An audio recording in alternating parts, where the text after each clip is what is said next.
Lockdown थी, ये बज़ाहिर और बनामी लॉकडाउन है, लेकिन हमने तकरीबन पूरा का पूरा पहिया खोल दिया है। सवाल चीदा कुछ इलाकों के या कुछ सेक्टर्स के, कौन सा सेक्टर रह गया जो हमने नहीं खोला। इसी बेसिस के ऊपर के जी देखिए, भूख से ना लोग मरे, अफलास से ना लोग मरे, लोग मईशत का पहिया जाम होने की वजह से ना मरे, या मईशत को किस तरीके से रिकवर किया जाएगा। यहां सबसे अहम एक ही नुक्ता है, इंसानों से मईशत चलती है, मईशत से इंसान नहीं चलते। अगर आपके शहरियों की जान बची रहेगी, जान की बका होगी, तो फिर आपकी मईशत एक बार फिर खड़ी हो जाएगी। हम लोग अपने हमसाया मुल्क के अंदर, भारत के अंदर देखते हैं कि उन्होंने 3 मई तक स्ट्रिक्ट लॉकडाउन इन्फोर्स करने की बात कर दी है। वो इसलिए क्योंकि हालांकि उनके हवाले से भी बार्कलेज ने यह कहा है कि उनका जो जीडीपी है बेसिकली वो 0 हो जाएगा, उनकी किसी भी तरीके से इकोनॉमी बेहतरी की तरफ नहीं जाएगी, लेकिन उन्होंने इंसानी जानों को देखते हुए इस तमाम मामले में लॉकडाउन को प्रेफर किया। अब पाकिस्तान की सूरत हाल मुख्तलिफ है, हम यकीनन कंपेयर नहीं कर सकते, लेकिन उसके साथ साथ एक चीज बड़ी जरूरी है, जैसा बिहेवियर हुकूमत का होगा उससे ज्यादा नर्म रवैया अवाम का होगा। अगर हुकूमत ही स्ट्रिक्ट लॉकडाउन की बात नहीं कर रही तो अवाम उससे भी ज्यादा लीनियंट हो जाएंगे। सिंध के अंदर इतने स्ट्रिक्ट लॉकडाउन की इन्फोर्समेंट की बात हुई शुरू में, लेकिन उसके बावजूद भी अवाम का रवैया बहुत ही मुनासिब गैर मुनासिब था, इसलिए क्योंकि वो ये समझ रहे थे कि शायद ठीक है लॉकडाउन है, जो भी है वो देख लिया जाएगा, लेकिन at this point in time हम लोगों के लिए जरूरी नहीं कि हम घर पे रहे। अवाम नहीं अंडरस्टैंड कर रहे और अवाम को सिर्फ एक ही तरीके से समझाया जा सकता है, और वो है जो हुक्मरानों का रवैया है उससे। जितना स्ट्रिक्ट और जितना ज्यादा सीरियस होगा, अवाम भी उसी तरीके से सीरियस होंगे। तो मेरे ख्याल में ये लॉकडाउन को खोलना यकीनन कोरोना वायरस के वबा को फैलाने के मुतरादिफ या इसको इक्वेट किया जा सकता है यकीनन। कामरान, हम लोग मौसमी एतबार से बात करें कि मौसमी पहलुओं को मद्देनजर रखकर कारोबार खोलने की इजाजत दी गई, नरमी बरती गई इस लॉकडाउन में, लेकिन ये जो लॉकडाउन में नरमी है ये कोरोना के फैलाव का सबब बनेगी, बन सकती है? थोड़ा सा हम हमेशा ही कंफ्यूज रहे इस कोरोना की वजह से।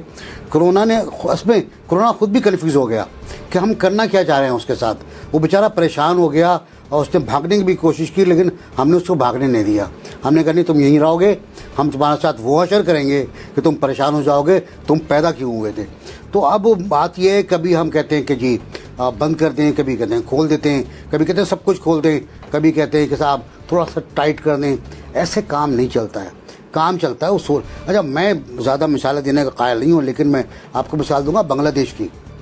वहाँ का आप देखिए, जायज़ा ले लें आप, कितने लोग हैं, शायद 635 मरीज हैं टोटल, और उसमें से शायद 35 की मौत हुई है। आप अंदाज़ा लगा लें जनवरी से अब तक का अंदाज़ा। हिंदुस्तान की आप आबादी देख लें, उनकी शरह देख लें, शरह मौत। कल कहते हैं बड़ा जंप हुआ है, 1100 मरीज हैं उनके यहाँ, तो कहते हैं बड़ा जंप हो गया उनके यहाँ, 11,000 मरीज हो गए, और उसमें तकरीबन से 4 या 500 उनकी डेथ है। तो भूटान है, नेपाल है, सार्क कंट्रीज हैं। अच्छा, उसके अलावा ईरान को देख लें आप, किस तरह काबू किया उसने पहली गलती के बाद, किस स्ट्रांगली वापस आया ईरान, और ईरान ने ठीक है बात खासी हुई हैं, लेकिन वो जो होनी थी वो नहीं हो पाई, उन्होंने काबू कर लिया, अपनी गलतियों को तस्लीम कर लिया। तो मेरा ख्याल है हम गलती पे गलती कर रहे हैं। हम एक कोरोना से नहीं लड़ रहे, हम एक दूसरे से लड़ रहे हैं, और मेरा ख्याल है ये अफसोसनाक बात है। इब्राहिम, मौशी फायदा अपनी जगह, लेकिन इस मरहले पर आके लॉकडाउन में नरमी, कारोबार खोलना, ये वायरस के फैलाव का सबब है? देखें, अगर तो ये बीमारी कोई बहुत ज्यादा कॉन्टेजियस ना होती तो फिर तो हम कहते हैं कि थोड़ा सा हमने जुज़वी लॉकडाउन खोल दिया है, और लोग अगर बाहर जाएंगे तो अगले 15 दिन में हम असेस कर लेंगे कि कितने लोग इससे इन्फेक्ट हुए हैं, और अगर ज़्यादा इन्फेक्ट होते हैं लोग तो फिर हम इसको दोबारा से सख्त कर देंगे। लेकिन अभी कल ही मैं एक स्टडी पढ़ रहा था जो एक तिब्बी जरीदे में इशाया हुई है कि एक इन्फेक्टेड मरीज जो है वो 400 लोगों को इन्फेक्ट कर सकता है, और फिर ये जो 10 दफ़ा ये जब सर्कल चलता है तो 59,000 लोग जो हैं इससे इन्फेक्ट होते हैं एक मरीज से। और जाहिर है कि ये जो वायरस था ये पहले किसी एक को मुंतकिल हुआ होगा, और आज 20 लाख केसेस हैं दुनिया में, एक इंसान से मुंतकिल होते हुए 20 लाख तक ये कुछ लोग इन्फेक्ट हो गए जिस तरह से हमने ये लॉकडाउन ख़त्म किया है। और ना सिर्फ ये जो कह रहे हैं ना कि ये हमने कुछ इंडस्ट्री खोली है, उससे रेलिवेंट सारी इंडस्ट्रीज खुल गई हैं जहां उनका रॉ मटेरियल बनता है, तो अगर वो लोग इन्फेक्ट हुए तो आप ये सोच सकते हैं कि ये आतिश फिशान जब फटेगा तो कहाँ जाएगा, और क्या उस वक्त अगर हमने लॉकडाउन सख्त भी कर दिया तो क्या हम दोबारा उसको कंट्रोल कर पाएंगे।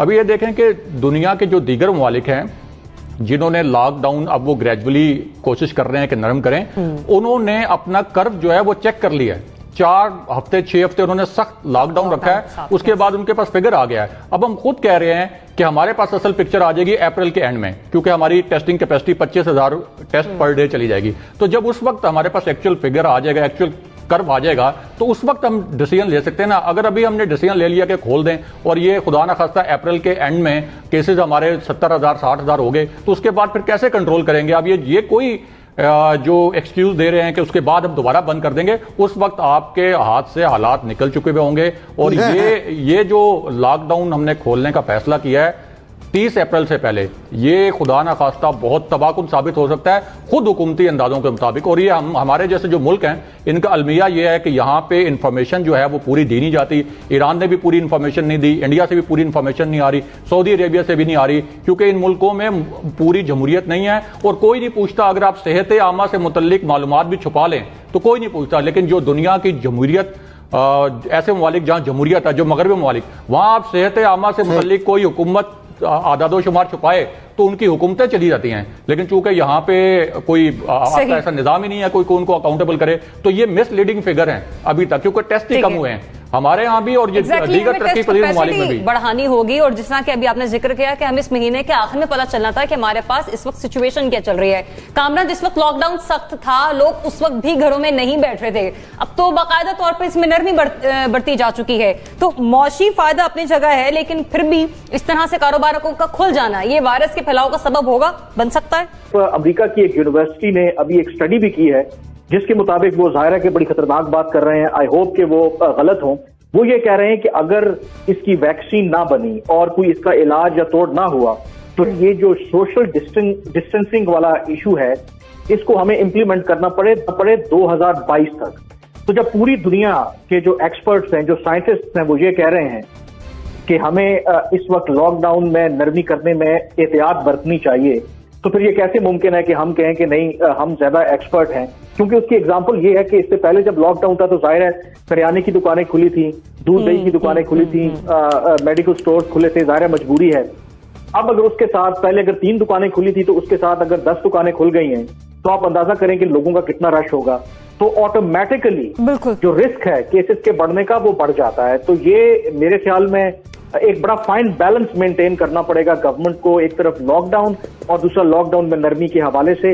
रिस्क बहुत बड़ा गवर्नमेंट ने लिया है, लेट्स होप कि ये रिस्क जो है वो पे ऑफ करे। तो अगर आप इंसानी जान से खेलना चाहते हैं तो बहुत वेरी गुड, मार दें, सबको मारने दें। और फिर उसका तरीका है, उसका तरीका ये छोटी मोटी जो पाबंदियां आपने लगा दी, आज बता रहा है 10 दुकानें, मैं कह रहा हूँ पूरी मार्केट खुली हुई है, वो भी दुकानें खुली हुई है जिनका तस्करा नहीं है, नहीं था उसमें दिए गए फहरिस्त जो, हाँ, बिल्कुल वो भी खुली हुई। उसने कहा मैं क्यों नहीं खोलूंगा भाई, मैं क्यों नहीं खोलूंगा।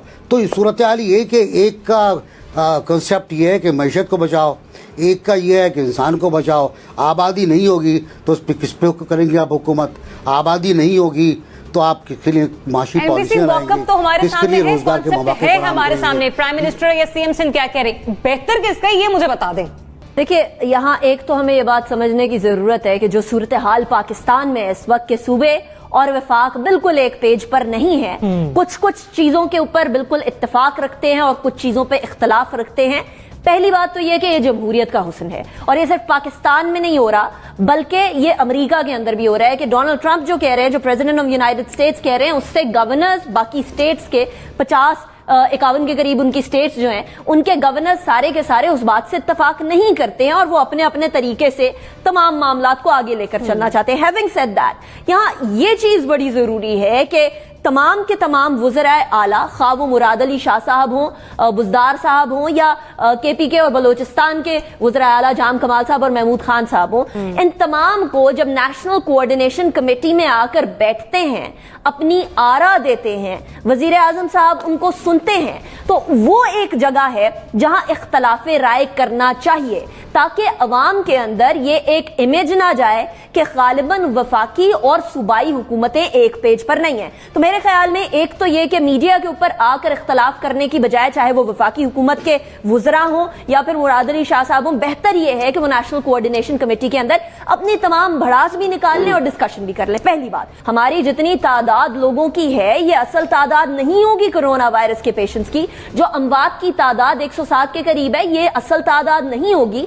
बहुत सारी अमवात ऐसी भी आ रही हैं जो कि टेस्ट करने से पहले ही उनकी मौत वाकया हो गई, लेकिन उनके जो लंग्स का एक्सरे किया जाता है तो उससे मालूम होता है कि वो नमूनिया ज़दा लंग्स हैं।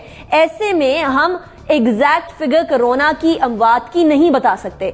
इस तरह की सूरत हाल में जहां R0 फैक्टर किसी बीमारी का बहुत ही ज्यादा हो और वो इन्फ्लुएंजा, आम इन्फ्लुएंजा से प्लीज इसको कोई कंपेयर ना करे। जब R0 फैक्टर इतना ज्यादा है तो उसका मतलब यह है कि सबसे पहले अपनी अवाम को बचाया जाए।